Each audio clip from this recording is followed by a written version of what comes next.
Hello friends, स्वागत है आपका वीलॉग्स में। भाई मैंने अपने फर्स्ट सर्विस वाले वीडियो में आप लोगों को बोला था कि हमारी फर्स्ट सर्विस जो है फ्री में हुई, लेकिन उसका हमको 5,000 रुपये पे करना पड़ा। तो भाई आज उस सस्पेंस को मैं क्लियर करता हूँ कि क्यों मैंने ऐसा बोला था। तो भाई बता देता हूँ मैं आपको, यदि आपने नोटिस किया हो पहले तो, नहीं तो ये देखो, ये पिछले वाले डोर पे भाई ये डेंट आ गया है। थोड़ा आप इसको क्लियरली देखो, ये दिख रहा होगा आपको, ये देखो भाई। तो भाई अब इसकी कहानी बताता हूँ कि ये कैसे हो गया। तो भाई जब हम सर्विस करा के निकले थे तो हमने सोचा कि मार्केट में जाके थोड़ी एसेसरी लगवा लेते हैं गाड़ी में। तो मार्केट में जैसे ही हम गए, एसेसरी वगैरह लगवा ली हमने। तो भाई शार्प यू टर्न था हमारा, तो वहाँ से निकल रहे थे हम। तो भाई जैसे ही हम निकले तो हम यू टर्न ले रहे थे। भाई गाड़ी तो अब यू टर्न पे क्या है, बहुत बिल्कुल ही स्लो करके निकालेंगे भाई। तो अब एक बाइक वाला भाई हमसे कुछ ज़्यादा जल्दी में था, तो उसने क्या करा कि हमारे पहले वो गाड़ी को टर्न कर लिया, मतलब गाड़ी निकालना चाह रहा था वो। तो उसने भाई स्पीड में गाड़ी को मोड़ दिया। तो मोड़ने में भाई उससे बैलेंस बना नहीं, उसने क्या है गाड़ी के पिछले वाले पे उसका हैंडल जो है टच हो गया। तो अब भाई हैंडल टच हो गया तो उस समय हमको अंदर कुछ ऐसा लगा नहीं कि गाड़ी में कुछ हुआ होगा। मैंने कहा ठीक है, टच हो गया है, निकल गया है। और ऐसा भी मैंने बिल्कुल एक्सपेक्ट नहीं किया था कि गाड़ी में डेंट वगैरह कुछ आया होगा या स्क्रैच वगैरह कुछ आया होगा। तो भाई अब हम निकल लिए वहां से। तो अब जैसे ही हम थोड़ा आगे रुके, थोड़ा सा सामान और लेना था खुली जगह पे, मैंने सोचा कि देख लेते हैं अपन क्या हुआ है गाड़ी में, हुआ है कि नहीं, थोड़ा बहुत कोई दिक्कत तो नहीं आई। तो भाई जैसे ही मैंने देखा ये डेंट, भाई 2 मिनट के लिए तो मैं बिल्कुल ये मानो कि कोई वर्ड नहीं था मेरे पास बोलने के लिए कि क्या बोलूं, क्योंकि भाई पहली सर्विस, गाड़ी बिल्कुल 1 महीना हुआ था और ये डेंट लग गया भाई। तो अब क्या बताऊं मैं, बिल्कुल मेरे पास तो वर्ड नहीं थे कहने के लिए, मैं तो चुप सा रह गया। अब मैंने कहा अब क्या, फिर थोड़ी देर बाद हमने सोचा कि चलो वापस सर्विस सेंटर ही चलते हैं। तो भाई सर्विस सेंटर हम गए भागते हुए, वहां से 10-12 किलोमीटर था सर्विस सेंटर। तो सर्विस सेंटर हम गए, उनको हमने कहानी बताई कि ऐसा ऐसा हो गया। भाई सर्विस सेंटर से निकली थी गाड़ी, बढ़िया धुली वुली थी भाई, अब क्या बताऊं मैं, आप समझ ही जाओ। तो उन लोगों ने बोला ठीक है सर, हो जाएगा ये, पर बोले सर इसका आपको, मैंने कहा ठीक है अब ये बता दो खर्च कितना क्या आएगा इसका। तो उन्होंने बोला इसका सर आपको लगभग 4,500 रुपये खर्चा आया। मैंने क्यों भाई इतना खर्चा क्यों? बोले क्या होता है सर कि हम ये आपका जो छोटा सा डेंट तो छोटा सा है, लेकिन उसको हम जो है शक करेंगे मशीन से।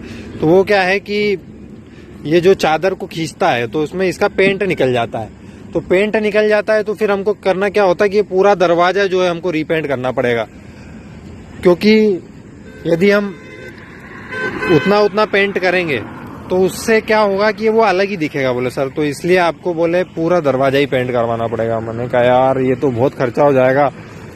फिर उनने बोला कि यदि चाहो सर आप तो क्लेम में भी इसको करवा सकते हो। तो मैंने कहा उसमें कितना चार्ज लगेगा? तो बोलते हैं कि उसमें बोले आपको 1,200 रुपये फाइल चार्ज लगेगा और बाकी का वो क्लेम में आ जाएगा। मैंने कहा ठीक है करो आप। तो वो बोले नहीं सर आपको बोले 3 दिन गाड़ी यहाँ पे छोड़ना पड़ेगी। नहीं सॉरी, उन्होंने 2 दिन बोला था भाई। बोले आपको 2 दिन गाड़ी यहाँ पे छोड़ना पड़ेगी इसको जो है, क्योंकि बोले इसमें क्या होता है कि पेंट करने के बाद 2 से 3 दिन इसको हमको छोड़ना पड़ता है, क्योंकि वो गीला होता है पेंट, तो वो सूखने में टाइम 2-3 दिन लगता है। नहीं तो आप क्या है गाड़ी ले जाओ और उसमें क्या है कि वापस से यदि पेंट निकल जाए तो उसमें वापस हमको रीपेंट करना पड़ेगा। इसलिए बोले 2-3 दिन आपको यहाँ पे छोड़ना पड़ेगा। तो भाई हमने वहां से, तो मैंने कहा यहाँ से निकलो भाई, ये तो अनसन अपने को बता रहे हैं। तो हम वहां से निकले और हम अब फिर अगले सर्विस सेंटर गए जहाँ से हमने गाड़ी उठाई थी। तो भाई मैंने कहा अब ये अपने को अच्छे से बता देंगे, अपनी समस्या को समझेंगे। तो क्योंकि भाई मैं ये चाह रहा था कि गाड़ी को हम जो है कंप्लीट करा के ही घर जाएं, क्योंकि भाई घर पे यदि ये पता चला तो मैंने कहा अपने को और सुनने को मिल सकता है। तो भाई हम दूसरे सर्विस सेंटर गए, वहाँ पे उन्होंने फिर वही कहानी, बोले सर यही 4,500 का ही पड़ेगा और बॉडी शॉप में आपको बोले इसको 3 दिन तो रखना ही रखना पड़ेगा। भाई पिछले वाले ने 2 दिन बोला था, इन्हें 3 दिन बोल दिया। मैंने कहा भाई अब क्या करना। तो फिर ये सब करते करते हमको भाई, अब क्या है कि दूर दूर थे शोरूम सर्विस सेंटर जो थे वो, तो हमको लगभग 7 या 8, 7, 7:30 बज गया भाई वहीं पे। हमने सोचा अब छोड़ो इसको, जो भी होगा बाद में देखा जाएगा। और हम फिर भाई घर आ गए। घर वालों ने भी देखा, उन्होंने बोला ठीक है गाड़ी चलती रहती, बोले होता रहता है, पापा वगैरह ने यही बोला कि चलता रहता है। बोले अब गाड़ी बोले चलती है, अब उसमें अपन क्या कर सकते हैं, कोई डेंट कर जाएगा। तो भाई अभी आज इसी बात पे अब इसकी बिल्ड क्वालिटी की भी अपन बात कर ही लेते हैं भाई। तो सच बताऊं आपको भाई, तो इसकी चादर जो है वाकई में बहुत पतली है। ये देखो आप, दब जाती है। ये वाली तो नहीं दब रही,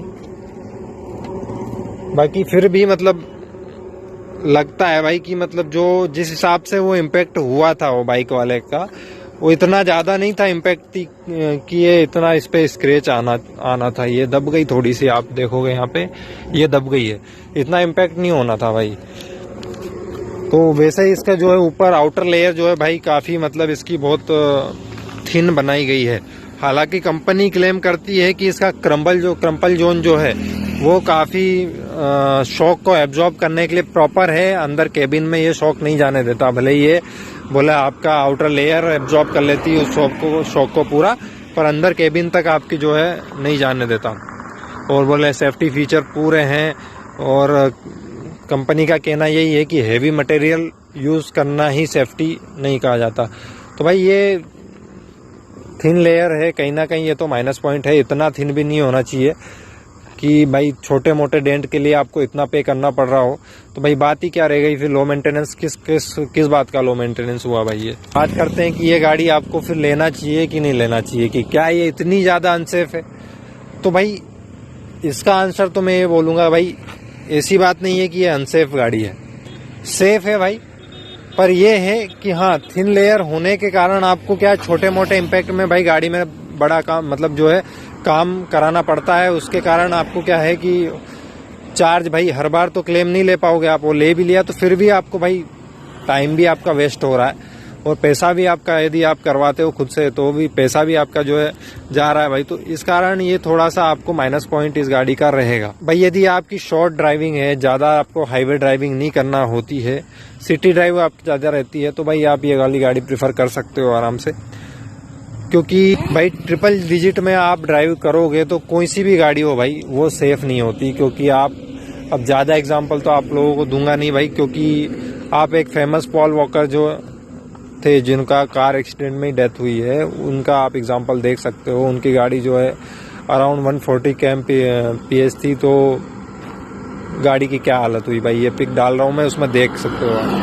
तो भाई ट्रिपल डिजिट में कोई सी भी गाड़ी सेफ नहीं है, इसलिए आप बेटर होगा कि अधिकतर जो है आप डबल डिजिट में ही ड्राइव करने की कोशिश करें। और ट्रिपल डिजिट में यदि आपको ड्राइव करना पड़ रहा है, triple digit in the sense कि 100 से ऊपर यदि आपको ड्राइव करना पड़ रहा है, तो भाई कोशिश करें कि जो रोड आपकी जानी पहचानी यानी कि आपको पता हो भाई कि कहाँ से क्या ये रोड में किस तरह का रोड वगैरह, वहीं पे ड्राइव करें। नए रोड पे आप जो है ज्यादा है स्पीड में ड्राइव ना ही करें तो अच्छा है भाई। क्योंकि भाई अब सीधी सी बात है भाई कि हर जगह भाई इतना हेवी मटेरियल यूज करना की जरूरत नहीं है। क्योंकि भाई हर जगह लड़ाई में टैंक, आर्मी टैंक लेके थोड़ी जाना है भाई। बहुत सारी जगह केवल आपको नॉर्मली वार्तालाप से ही काम चल जाता है, तो बहुत सारी जगह उससे थोड़ा बहुत ऊपर आपको जो है, तो उसी हिसाब से भाई ऐसा नहीं है कि बिल्कुल बहुत ज्यादा भारी कर दोगे गाड़ी को तो ही वो काम की है। तो भाई आपकी जो भी नीड है उसके अकॉर्डिंग आप गाड़ी चूज करो।